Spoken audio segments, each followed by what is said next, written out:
আসসালামু আলাইকুম। ডক্টর ইউনূস সরকার কখনো কখনো স্পিন খেলছে, কখনো পেস খেলছে, কখনো বা স্পেশালি গুগলি খেলছে, মানুষকে বোকা বানাচ্ছে, নাটক করছে। সেই জায়গা থেকে সরকারের যে কোনো কথাতেই মানুষ সহজে আস্থা রাখতে পারছে না, নাকি সত্যিই সরকার আর পারছে না, ভিতরে ভিতরে অনেক কিছু ঘটে যাচ্ছে, ক্ষমতা ছেড়ে দিতে চাইছে। এই কথাগুলো এই কারণেই বলছি যে আপনারা জানেন, হঠাৎ করে সাংবাদিকদের ডেকে সংবাদ সম্মেলন করে এমন ঘোষণা দেওয়ার কি অর্থ থাকতে পারে যে আগামী ডিসেম্বরে নির্বাচন হতে পারে। প্রধান উপদেষ্টা প্রেস সচিব মিস্টার শফিকুল আলম তিনি বুধবার রাতে সংবাদ সম্মেলন করে বললেন যে 2025 সালের ডিসেম্বরের মধ্যে ত্রয়োদশ জাতীয় সংসদ নির্বাচনের সব প্রস্তুতি রাখতে স্বরাষ্ট্র মন্ত্রণালয়কে নির্দেশনা দিয়েছেন প্রধান উপদেষ্টা ডক্টর মোহাম্মদ ইউনূস, এবং সংস্কার সহ সব প্রস্তুতি শেষ হলে আবার বলছে যে রোজার আগেই জাতীয় নির্বাচন হতে পারে। খেলাটা কোথায়? ডিসেম্বর আবার ফেব্রুয়ারি? যাই হোক, সংবাদ সম্মেলনে তিনি বলছেন ভোটের সময় দায়িত্ব পালনের জন্য আইন শৃঙ্খলা বাহিনীর 8 লাখ সদস্যের প্রশিক্ষণের ব্যবস্থা করা হবে। প্রধান উপদেষ্টা যে মেসেজটি কনভে করার চেষ্টা করেছেন মিস্টার শফিকুল আলম, আমরা একটু দেখে নিই যে আসলে কতটা বিশ্বাসযোগ্য, কতটা আস্থা রাখা যেতে পারে তার এই বক্তব্যের উপরে। প্রথমত, লন্ডন বৈঠকে যে একটি ঘোষণা এলো যে ফেব্রুয়ারির মধ্যে নির্বাচন দেয়া হতে পারে, সেটি নিয়েই যখন মারাত্মক সন্দেহ, সংশয়, বিএনপি প্রথম একেবারে ব্ল্যাঙ্ক চেক দিচ্ছিল, পরবর্তীতে আবার গত 2-3 দিন ধরে তাদের মধ্যে সন্দেহের সৃষ্টি হয়েছে। কোনো ধরনের ঘোষণা দেওয়া হয়নি নির্বাচন কমিশনের পক্ষ থেকে, অন্তত রোড ম্যাপের কথা। 1, 2 হচ্ছে কিংস পার্টি, এনসিপি এবং জামায়াতে ইসলামী যারা সরকার পরিচালনা করছে পেছন থেকে, তারা তো কোনো অবস্থাতেই খুব দ্রুত নির্বাচন চায় না, এবং নির্বাচন প্রলম্বিত করতে তাদের অনেক ধরনের দাবি দেওয়া আছে, অনেক ধরনের খেলা আছে। সেই জায়গা থেকে প্রধান উপদেষ্টার যে মেসেজটি দেয়া হলো সেটি আসলে কতটা বিশ্বাসযোগ্য। এবং 3 নম্বর হচ্ছে, গত কয়েকদিন আগে প্রধান নির্বাচন কমিশনার যে সাক্ষাৎ করলেন প্রধান উপদেষ্টার সঙ্গে, সেখানে নির্বাচন নিয়ে কোনো টু শব্দটি উচ্চারণ করেননি প্রধান উপদেষ্টা। এ কথা প্রধান নির্বাচন কমিশনার এএমএম নাসির উদ্দিন সাহেব নিজেই জানিয়েছেন। তিনি বলেছেন, আমার কাছে তিনি শুনতে চেয়েছেন যে আসলে নির্বাচন কমিশনের সংস্কারের কাজ কত দূর। এই জায়গাগুলোতে আসলে আমরা কতটা আস্থা রাখতে পারি যে সত্যি সত্যিই সরকার ডিসেম্বরের মধ্যে নির্বাচন করতে চায়। এখন যদি প্রশ্ন করি যে কেন এমন একটি ঘোষণা দেয়া হলো প্রধান উপদেষ্টার পক্ষ থেকে, প্রথমে যদি বলি যে নির্বাচন নিয়ে একটি ডামাডল, এর আগে আমি বলেছি যে ফেব্রুয়ারির যে ঘোষণাটা, সেটাও আমাদেরকে ঠান্ডা রাখার জন্য বা রাজনৈতিক দলগুলোকে ঠান্ডা রাখতে একটা ঘোষণা দেওয়া হয়েছিল, যেহেতু বলেছে যে সব ধরনের প্রস্তুতি সম্পূর্ণ হলে ফেব্রুয়ারিতে নির্বাচন হতে পারে। বিএনপিকে একটি ট্রাপে ফেলার একটা কৌশল, অথবা তাদের মধ্যে কোনো আন্ডার টেবিল ডিল হয়েছে কিনা আমরা জানি না, এ ধরনের গুঞ্জন আছে। যাও, 2 হচ্ছে সরকার দেশ চালাতে ব্যর্থ হচ্ছে, এটা আমরা সবাই জানি। সেই ব্যর্থতা থেকে তড়িঘড়ি করে পালানোর একটি চেষ্টা কিনা জনরোষ গড়ে ওঠার আগেই। আমরা জানি যে আইন শৃঙ্খলা পরিস্থিতির যে অবস্থা, যেভাবে মব ভায়োলেন্স হচ্ছে, সরকার একদিকে উৎসাহ দিচ্ছে, সরকারের দায়িত্বশীল ব্যক্তিরা আবার কখনো কখনো বা ঠেকানোর কথা বলছে। অর্থনৈতিক অবস্থা একেবারে পঙ্গুত্বের দিকে যাচ্ছে, ব্যবসায়ীরা খেপে উঠছেন, একের পর এক কলকারখানা বন্ধ হচ্ছে, এবং সর্বশেষ যুক্তরাষ্ট্রের যে শুল্ক আরোপ 37% জায়গায় এতদিনে দর কষাকষিতে 35% আসছে। পরবর্তীতে কি হয় আমরা জানি না এখনো পর্যন্ত। এই 35% হলেও সাথে পরোক্ষ আরো যেই করগুলো আছে সব মিলিয়ে 51% শুল্ক আরোপ হবে বাংলাদেশ থেকে গার্মেন্টস পণ্য সহ অন্যান্য পণ্য রপ্তানির ক্ষেত্রে যুক্তরাষ্ট্রে। এটি হলে ব্যবসায়ীদের টিকে থাকার কথা না কোনো অবস্থাতেই, এবং ব্যবসায়ীরা খেপে ওঠারও একটা লক্ষণ দেখা যাচ্ছে যে ইউনূস সরকার পারছে না কিছুতে, সব জায়গাতেই ফেল করছে। এবার কয়েকটি ইঙ্গিত দিই, যদি সত্যি সত্যি সরকারের এমন একটি ইচ্ছার বাসনা তাদের মধ্যে জাগ্রত হয় না, দ্রুত একটা নির্বাচন দেয়া লাগতে পারে বা লাগবে। আমি বুধবার সকালেই একটা কন্টেন্টে আপনাকে জানিয়েছি যে গত 7 জুলাই বর্তমান রাষ্ট্রপতি শাহাবুদ্দিন চুপ্পু সাহেব তিনি ক্যান্টনমেন্টে গিয়েছিলেন পিজিআর এর একটি অনুষ্ঠানে অতিথি হয়ে, যেখানে রাষ্ট্রপতি শাহাবুদ্দিনকে অপসারণের জন্য প্রচন্ড একটা চাপ, বঙ্গভবন ঘেরাওর একটা গুঞ্জন মাঝে শোনা গিয়েছিল। সেই জায়গায় সেনা প্রধান ক্যান্টনমেন্টে গেলেন, এটি একটি বিশেষ সিগন্যাল কিনা? দ্বিতীয়ত হচ্ছে, শোনা যাচ্ছে যুক্তরাষ্ট্রের সুতা হালকা হয়ে গেছে, যে মার্কিন সমর্থন নিয়ে ডক্টর মোহাম্মদ ইউনূস সরকার টিকে আছে।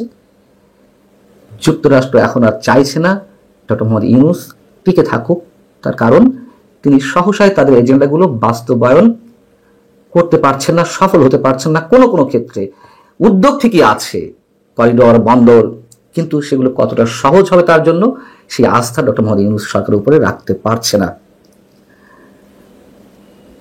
3, যদি বলি আন্তর্জাতিকভাবেও ডক্টর মোহাম্মদ ইউনূস সরকারের যে গ্রহণযোগ্যতার কথা যেভাবে ঢাক ঢোল পিটিয়ে বলা হয় সরকারের পক্ষ থেকে, তার কোনো নমুনা তো আমরা পাইনি এ পর্যন্ত। 1 বছরের মধ্যে কোনো দাতা সংস্থা, কথিত দাতা সংস্থা, কোনো বিদেশি রাষ্ট্র থেকে বাংলাদেশের অর্থনৈতিক জায়গাকে স্থিতিশীল করতে, ঋণ নিয়ে আসার ক্ষেত্রে কোনো ধরনের কোনো বাজিমাত তিনি করতে পারেননি। এবং ফ্রান্সে যেতে চেয়েছিলেন, সেখানে ইমানুয়েল ম্যাক্রোর সঙ্গে বৈঠক করতে চেয়েছিলেন, সেটি প্রত্যাখ্যাত হয়েছে। দুবাইয়ের আরব আমিরাতের আমির, তার সঙ্গে তিনি বৈঠক করতে পারেননি। আরব আমিরাত সফর করার পরেও লন্ডনে গিয়েও তিনি ব্রিটেনের প্রধানমন্ত্রী কিয়ার স্টারমারের সঙ্গে তিনি বৈঠক করতে পারেননি, তিনি তাকে সময় দেননি। এর থেকে বোঝা যায় যে আসলে আন্তর্জাতিকভাবে তার গ্রহণযোগ্যতা তেমন একটা নেই, শুধুই আমাদের চোখে ধুলো দেওয়ার একটা চেষ্টা। 4, সরকার যে দেশ চালাতে পারছে না, ডক্টর মোহাম্মদ ইউনূস এটা কি সত্যি সত্যি উপলব্ধি করছেন এবং সেই জায়গা থেকে একটা সেফ এক্সিট চাইছেন? 5, সেনাপ্রধান জেনারেল ওয়াকারুজ্জামান বরাবরই ডিসেম্বরের মধ্যে নির্বাচনের কথা বলে আসছিলেন। যখন লন্ডন বৈঠকে ফেব্রুয়ারি একটি গুঞ্জন বা একটি ঘোষণা আমাদের সামনে এলো, তারপরেও কিন্তু তিনি একেবারেই চুপচাপ, টু শব্দটি উচ্চারণ করেননি। অনেকেই বলছিলেন বা এরকম বলা হচ্ছিল, তাহলে সেনাপ্রধানের বক্তব্যের কি মূল্য থাকলো? তাকেই কি চ্যালেঞ্জ করা হচ্ছে? এমনকি এপ্রিলের কথা যখন বলেছিলেন আমাদের প্রধান উপদেষ্টা জাতির উদ্দেশ্যে ভাষণে ঈদের আগের দিন, তখন থেকে এটি বলা হচ্ছে যে সেনাপ্রধানকে তিনি বুড়ো আঙুল দেখাচ্ছেন কিনা। এবং সবশেষ একটি প্রশ্ন রাখতে চাই, প্রধান উপদেষ্টা প্রেস সচিব তিনি মহাপরাক্রমশালী একজন ব্যক্তি সরকারের মধ্যে, এটি অনেকেই মনে করেন। তার মুখ দিয়ে এই ঘোষণাটা আসতেই পারে, অস্বাভাবিক কিছু নয়। তারপরও প্রশ্ন যে প্রধান উপদেষ্টা যতক্ষণ না পর্যন্ত জাতির উদ্দেশ্যে ঘোষণা না দিবেন যে অমুক মাসে নির্বাচন হবে, অন্তত একটা রোড ম্যাপ ঘোষণা না করবেন, ততক্ষণ পর্যন্ত এর উপরে আস্থা রাখার কোনো কারণ নেই। এখন আমাদের আসলে এইসব প্রশ্নের উত্তরগুলো বের করে তাদের এই ঘোষণার উপরে আস্থা রাখা না রাখার বিষয়টি নির্ভর করছে। 2025 সালের জুলাই এবং আগস্টকে উদযাপন করার জন্য ডক্টর মোহাম্মদ ইউনূস সরকারের যখন একটা বিরাট মাস্টার প্ল্যান, এবং যখন তিনি বা তার সরকারের প্রধানতম প্রচার এবং প্রোপাগান্ডা হবে যে গত 1টি বছরে তারা কি কি সফলতা দেখিয়েছেন, এবং শেখ হাসিনা জমানার চাইতে বা তারও আগে যারা রাজনীতিবিদরা এই দেশ চালিয়েছেন 53 বছর ধরে, এই দেশ রাজনীতিবিদরা চালিয়ে যে কিছুই করতে পারেননি, এবং মাত্র 10 মাসে এই সরকার যে সফলতার স্বর্ণ শিখরে দেশকে পৌঁছে দিয়েছে, এরকম যে যাকে বলা হয় একটা ভাইব, এরকম একটা ওয়েভ, এরকম একটি আবহাওয়া, এরকম একটি জলবায়ু তৈরি করার জন্য যখন সরকার চেষ্টা করছে, ঠিক সেই সময় মার্কিন প্রেসিডেন্ট ডোনাল্ড ট্রাম্পের একটি উপহার সারা বাংলাদেশে কান্নারোল তৈরি করে ফেলেছে। এবং এই উপহারের ফলে ডক্টর মোহাম্মদ ইউনূসের যে ক্যারিশমা, তার যে ম্যাজিক্যাল পাওয়ার, এবং তার সম্পর্কে যে সকল কথাবার্তা হয়েছিল, সে সকল কথাবার্তার মূলে গুড়ে বালি পড়ে গেছে। ঘটনাটা কি? ঘটনাটা হলো মার্কিন প্রেসিডেন্ট ডোনাল্ড ট্রাম্প ক্ষমতায় এসে আমেরিকার সঙ্গে তার যে সকল বন্ধু রাষ্ট্র রয়েছে বা আমেরিকার সঙ্গে যারা ব্যবসা করে, বাংলাদেশ সহ অন্যান্য দেশ, তাদের মধ্যে একটা বাণিজ্যের সমতা আনার জন্য তিনি বিভিন্ন দেশের উপরে অতিরিক্ত শুল্ক আরোপ করেছেন। তো সেই দিক থেকে বাংলাদেশের উপরও শুল্ক আরোপ করা হয়। শুল্ক আরোপ করার পর আমাদের ডক্টর মোহাম্মদ ইউনূস একটা চিঠি দেন। সারা দুনিয়ার অনেকেই তদবির করে আমেরিকা থেকে ডোনাল্ড ট্রাম্পকে তেল মারতে থাকে। এবং আপনারা জানেন যে ডোনাল্ড ট্রাম্পের আচার আচরণ চালচলনের মধ্যে অনেকটা লুনাটিক পাগলামো রয়েছে। এবং তিনি বেশ রং তামাশা করে বলেন যে বিশ্বের বড় বড় রাষ্ট্রপতি, রাষ্ট্রপ্রধান তাকে যেভাবে তোয়াজ করছেন, তদবির করছেন এবং যেভাবে তার পায়ের উপরে, ঠিক এইভাবে কথাগুলো বলছেন, যেভাবে আমার পায়ের উপর পড়ে যাচ্ছে, এটা আমার খুব ভালো লাগছে। আমি যদি এরকম না করতাম তারা কি কাজ করতো? তো যাই হোক, পৃথিবীর অনেক রাষ্ট্র চিঠি লিখলো, আমাদের ডক্টর মোহাম্মদ ইউনূসও চিঠি লিখলেন। ঠিক ওই সময়টাতে কতগুলো কৌশলগত কারণে ডোনাল্ড ট্রাম্প বিপদে পড়লেন এবং তিনি তার এই যে শুল্ক নীতি, এটি 2 মাসের জন্য তিনি বন্ধ করে রাখলেন, স্থগিত করে রাখলেন। বাংলাদেশে যারা লোকজন ডক্টর মোহাম্মদ ইউনূসের ভক্ত, তারা বললেন যে দেখো দেখো দেখো, আমাদের ইউনূস সাহেবের কি জিল্লত, তার কি নুরানি জিল্লত। তিনি বাংলাদেশ থেকে নূর চালান করেছেন আর অমনি ওটা আমেরিকাতে গিয়ে জ্যোৎস্না তৈরি করে ফেলেছে। এবং তিনি এখান থেকে যে নূরের জিল্লতি, সেই জিল্লতির তীর মেরেছেন, ওটি ডোনাল্ড ট্রাম্পের হৃদয়ে গিয়ে এমন তোলপাড় তৈরি করেছে যে তিনি ডক্টর মোহাম্মদ ইউনূসের সেই চিঠির সম্মান জানাতে বাধ্য হয়েছেন। এবং ডক্টর মোহাম্মদ ইউনূসের সম্মানে কেবল বাংলাদেশ নয়, সারা দুনিয়াতে তিনি এই 2 মাসের জন্য পুরো প্রকল্প বন্ধ করে দিয়েছেন। ভালো কথা, আমরা খুব খুশি। এবং 2 মাসের জন্য হলেও তো আমরা এরকম একটা আযাব থেকে রক্ষা পেয়েছি, ভালো কথা। তো এই সময়টিতে বিশ্বের অনেকগুলো দেশ তাদের সাধ্যমতো চেষ্টা করেছে এই শুল্ক কমানোর জন্য। বাংলাদেশের জন্য আমরা যে রপ্তানি করি আমেরিকাতে, আমাদের যে পণ্য, আমাদের একমাত্র প্রতিদ্বন্দ্বী হলো ভিয়েতনাম। এখানে চীনের শুল্ক কত হলো, ভারতের শুল্ক কত হলো, পাকিস্তানের কত হলো, এটা আসলে আমাদের জন্য কোনো ম্যাটার করে না। আমরা আমেরিকাতে খুব বেশি পণ্য এক্সপোর্ট করি না। $8 বিলিয়ন রপ্তানি আমরা করি আমেরিকাতে, এবং একক দেশ হিসেবে আমেরিকা এই গার্মেন্টস রপ্তানির জন্য 1 নম্বর। আমাদের দেশের গার্মেন্টস শিল্প এমনি অনেক দিন ধরে ধুকে ধুকে মরছে। এবং এই যে গার্মেন্টসের যে ব্যবসা পদ্ধতি, সিএম মানে কাটিং অ্যান্ড ম্যানুফ্যাকচারিং, মানে আমেরিকান যারা বায়ার আছে বা বিশ্বের যারা বায়ার আছে, তারা শুধুমাত্র আমাদের এই গার্মেন্টসগুলোকে, মানে টেলারিং শপ যেভাবে আমরা ব্যবহার করি, যে দেখা গেল যে একটা টেলারিং শপ আমরা মানে কিনে দেই, যাকে বলা হয় কাপড় কিনে দেই, অথবা আমাদের পছন্দ মতো কাপড় টেলারিং শপ থেকে কিনি, আর ওই টেলার একটা নির্দিষ্ট টাকার বিনিময়ে আপনাকে একটা কাপড় বানিয়ে দেয়। তো এই টেলারিং শপের যে মর্যাদা আছে, তার 100%-এর 1 ভাগ মর্যাদাও আমাদের গার্মেন্টস কোম্পানিগুলোর নেই। এর কারণ হলো বিদেশি যারা বায়ার, তারা কাপড় কিনে দেবে, সুতা পছন্দ করে দেবে, তারপরে বোতাম কি ধরনের হবে সেগুলো তারা পছন্দ করে দেবে, রং কি হবে, এবং ওই যে ডিজাইনটা কিভাবে মানে কাটবে, কাপড় কাটবে, কিভাবে বানাবে, সেলাই করবে, একেবারে পুরো সিস্টেমটি তারা নির্ধারণ করে দেয়। তারপরে কার্টুন কেমন হবে, মানে কার্টুনের মধ্যে ওই পলিথিনের মধ্যে ঢুকিয়ে যেটাকে বলা হয় পলি কার্টুন, সেটা কেমন হবে। আবার 3-4টি গার্মেন্টসের যে, সেটা শার্ট হোক, গেঞ্জি হোক বা প্যান্ট হোক, একত্রে করে একটা কার্টুন করা হবে, সেই কার্টুনটা কেমন হবে, 4 পিস 5 পিস করে। আবার সেই 5 পিস 6 পিস যে মূল কার্টুনের প্রতি ভিতরে ঢুকানো হবে, বড় কার্টুন, সেই কার্টুনের ডিজাইন থেকে শুরু করে কে সাপ্লাই দিবে, দাম কত হবে, সবকিছু হবে, সে পুরোটাই বায়ার করে। তাহলে আমাদের দেশের যে গার্মেন্টস কোম্পানিগুলো যারা আছে, তারা মূলত বায়ারের হুকুমের চাকর অনুযায়ী তাদের কাপড়ের উপরে তারা ওই কাটে আর ওটা সেলাই করে, এই শুধু এতটুকু। কিন্তু এখানে যদি পান থেকে চুন খসে, তাহলে ধরুন একটা শার্ট বা একটা প্যান্ট বানাতে খরচ হয় 100 টাকা। তো 100 টাকার মধ্যে এই যে তার যে কাটিং অ্যান্ড ম্যানুফ্যাকচারিং, এই বাবদ তার খরচ মাত্র 10 টাকা। তো 10 টাকা যদি তার খরচ হয়, তার লাভ হবে কত? 1 টাকা, সর্বোচ্চ 1 টাকা, এর বেশি কেউ লাভ করতে পারে না। তাহলে সে মাল বানাচ্ছে 100 টাকার, টোটাল টাকা পাচ্ছে সে 10 টাকা। 10 টাকার মধ্যে বিদ্যুৎ বিল, অফিস ভাড়া, স্টাফ স্যালারি সবকিছু দেওয়ার পরে মালিকের যদি লাভ হয় তাহলে 1 টাকা লাভ থেকে সর্বোচ্চ, আর যদি লস হয় তাহলে তো সীমাহীন। কিন্তু যদি কোনো কারণে পান থেকে চুন খসে, তাহলে বায়ার বলে এই পুরো মাল আমি নেব না।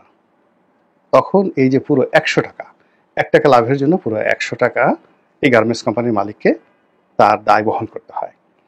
ফলে অনেক গার্মেন্টস কোম্পানি 10 বছর 15 বছর খুব সুন্দরভাবে ব্যবসা করে 1 টাকা করে, কিন্তু জীবনে 1বার বা 2বার 3বার সে বিভিন্নভাবে ধরা খায়।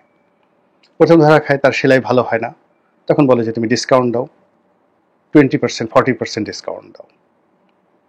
সে লাভ করলো 1%, 40% সে ডিসকাউন্ট দিল, 39% তার যে লস হলো এটাকে বহু বছর কাটায় উঠতে হয়। কখনো কখনো বায়ার বলে যে একেবারে মাল নেবেই না, তখন তাকে দেখা গেল এই মালগুলো গুলিস্তানে বিক্রি করতে হয় 10% মূল্যে। 100 টাকার মাল 10 টাকায় বিক্রি করতে হয়। কি পরিমাণ লাভ লস হয় বোঝার চেষ্টা করেন। তখনও এই যে বায়ারের বিভিন্ন রকম শর্তের কারণে সময় মতো সেলাই করা যায় না। বায়ার বলে এখন ইয়ারে করে পাঠাও, মানে প্লেনে করে পাঠাও। সেখানে দেখা গেল 30% খরচ বেড়ে যায়। তো এইভাবে মানে সেই 1980 সন থেকে এখন পর্যন্ত এই যে গার্মেন্টসের ব্যবসা করে আপনি সত্যিকার অর্থে কিন্তু এখানে অনেকটা দিন আনে দিন খায়ের মতো। এখানে আপনি দেখেন এখন পর্যন্ত একজন অভিজাত ব্যবসায়ী সৃষ্টি হয় না গার্মেন্টস সেক্টরে।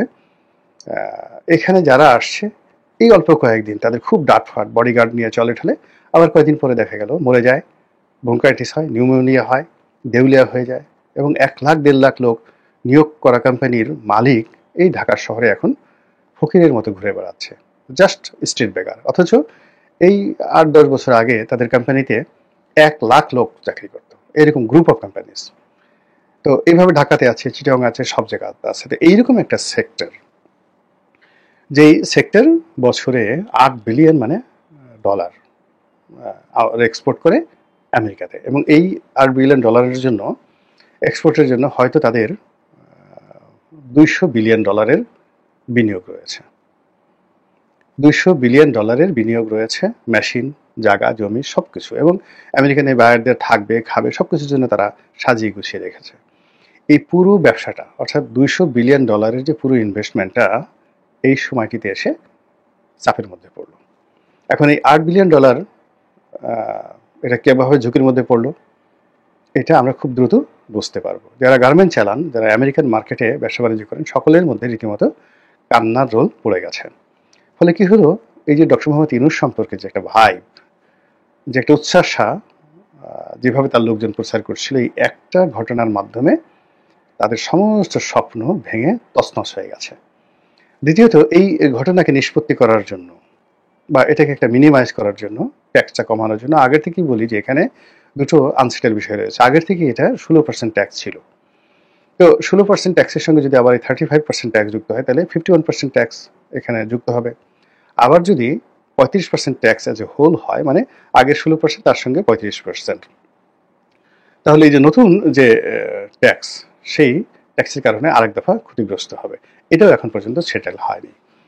সবচেয়ে বড় ব্যাপার হলো যে এই 2 মাস যাবৎ এখানে এই বিষয়ে দর কষাকষি করার জন্য সরকার এখনো পর্যন্ত, মানে ডোনাল্ড ট্রাম্পের চিঠি লেখার সময় হয়ে গেছে, এবং ডক্টর মোহাম্মদ ইউনূসকে তিনি একটা চিঠি লিখেছেন, যে জানিয়ে দিয়েছেন যে এই 35% শুল্ক যাকে বলা হয় ধার্য করা হলো, এবং এইটাও যদি সমতা না হয়, অর্থাৎ আপনাদের দেশ থেকে আমরা যে সকল মাল আনছি সেখানে 35% ট্যাক্স দিতে হবে, আর আমাদের দেশ থেকে যে সকল মালামাল নিচ্ছেন এগুলো ট্যাক্স কমাতে হবে, এবং আগামীতে যদি এটা সমতা না আনতে পারেন তাহলে এই ট্যাক্সের পরিমাণ আরও বাড়বে। এটা রীতিমতো চপেটাঘাত, একটা থ্রেট।